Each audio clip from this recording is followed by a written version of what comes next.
Monroe at the Bassmaster Classic. Ish, good to have you with us today. Glad to be here.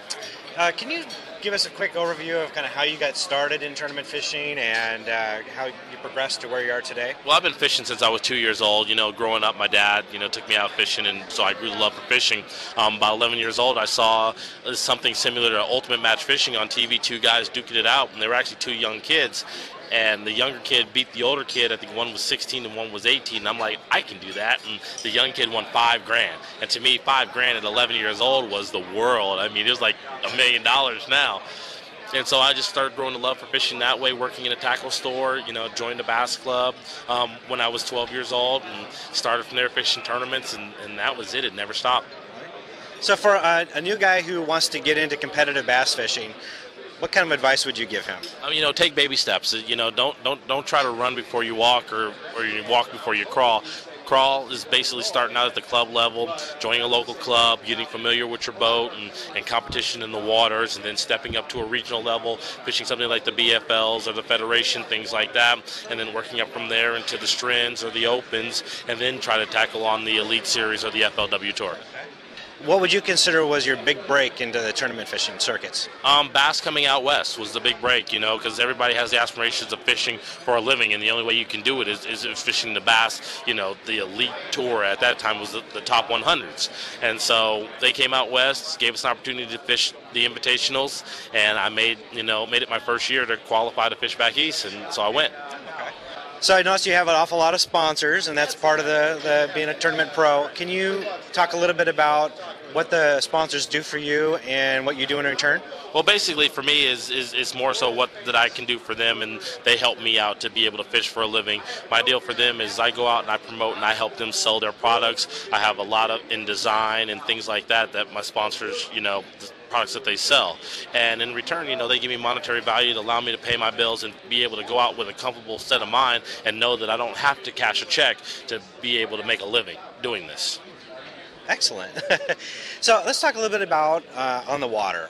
When you're pre-fishing for a tournament, for instance, what exactly are you trying to accomplish, and how do you go about doing that? Well, pre-fishing for me is I'm a one big fan of fishing the moment. I do a lot of driving, a lot of looking. My Lowrance 113 with my Navionics ships, whether I'm in the east, west, south, or north, cover everything for me.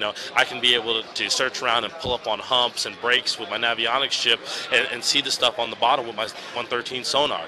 Those are the things that I do a lot, not just fishing. Fishing is a small part in practicing. It's going out scoping and trying to find things and find the type of structures and techniques you want to fish. So you're not necessarily fishing that structure, you're just checking it out to see if it's potential areas? Yeah, basically potential areas is, and I do fish a little bit, trying to find something and find a pattern. If I find them on one type of pattern, say I'm fishing breaks in 30 feet of water, then I can go around and find the rest of those breaks in 30 feet of water real simple and go back and fish them. Okay. So say during a tournament you're on a spot, how do you decide when it's time to pick up and go to another spot? Or aren't you concerned that another competitor will come in on your spot? Well, especially when you're fishing deep, it really doesn't matter because most of the guys haven't found that stuff. They haven't spent the time. Navionics has helped out guys a lot in, making it easy for them. I tell people when I first got them, it's almost like cheating. It's like having your map and having a guide in the boat and says, oh, yeah, there's a hump sunken down 30 feet that comes up to 12. Well, yeah, of course I'm going to go fish it. But it's intuition is when you know when to leave a spot and you're not feeling it. You just, you let your emotions and your mind take over and just let it flow. It's kind of like I call it the Jedi deal and just flowing with everything in the way it moves. Let's talk a little bit about that. Can you tell me, is the mental aspect of it, sort of like you said, being a Jedi, is that what separates the elite pros from, say, the weekend warriors, or what do you think is the thing that separates you from the rest? For me, I think it's my mental mindset is, I don't drink any alcohol during the season, and I stay focused, and I don't party, and I go to bed early, and I got one thing on my mind and concentrating on catching fish. You look at guys like Kevin Van Dam, he loves the trash talking because it fires him up, it keeps him going. Ike's all about just being emotional all around, and that's the mental game for him is if he's not emotional about it, if he's not running 100 miles an hour through his head, he's not feeling comfortable in fishing, and that's what it's about, is feeling comfortable, and just going out and going fishing the moment. Okay, cool. Let me talk a little bit about, with the tournament rules, they change every year. There's a little bit of adjustments made all the time. if you had the opportunity to change one rule, what would it be?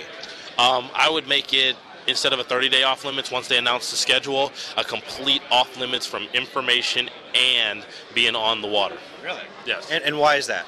Because there's guys who don't do a lot of promotions, who get the time to go out with guides and stuff during before the off limits actually hits, and getting the help. I mean, to have a true sport, you should be able to do everything on your own, and I think someday that bass is actually going to go to that, and so that's why I never get help in it. I never pre-practice on lakes a month ahead of time. I never even came out for Classic pre-practice before the off limits, even on Hartwell, and I've never been there before, because I feel like you should be able to do it on your own. Excellent. So let me ask you this. What do you consider is your most unusual bass fishing tactic? My most unusual bass fishing tactic? I really can't say I have one. I mean, everything works. I mean, I don't know. I don't have an unusual bass fishing tactic. I just go fishing and keep it simple. That's why. Okay. Just two more questions. You got 30 seconds for a shameless plug moment here. You want to say anything to your fans, promote anything you want to, go. That's kind of one, that's kind of a tough one, just to go out and shamelessly promote anything. I mean, you guys see my sponsors out there and the products that I endorse. I use every single one of these products. I have a lot of influence on how these products are made. You look at Daiwa's 8-foot Steve's flipping sticks. I had a lot of influence on that because I was the one who wanted an 8-foot flipping stick. You look at the Lowrance Electronics, the bigger screen, things like that. Those are just, things that make your fishing easier. Navionics, there's not much more you can say about it. I mean, it's plug and go. It's as simple as can be. Maxima Fishing Line, the strongest Power Pro braid. You can't break braid. Reaction Innovations. Who doesn't fish a Reaction Innovation Sweet Beaver? I mean, if you're not fishing a Sweet Beaver, you're not fishing. Hildebrand spinner baits, Purolator, oil filters in my truck. I mean, that's it. I'm covering it all. Snag Proof, Bass West Magazine, Yamaha outboards. I mean, most reliable engine on the market. Ranger boats. Ranger's been around, and Ranger's Ranger. There's nothing else you could say about Ranger. And True Tungsten. I mean, wait till you see the new stuff we have coming out. And, Ish Monroe's flipping tube, or not even flipping tube, the big tube, and the big 12-aught hook, and my swim baits. Go big or go home. All right. Let me give you one more question. Jan or Marsha Brady? Both. At the same time. Get the best of both worlds. All right, cool.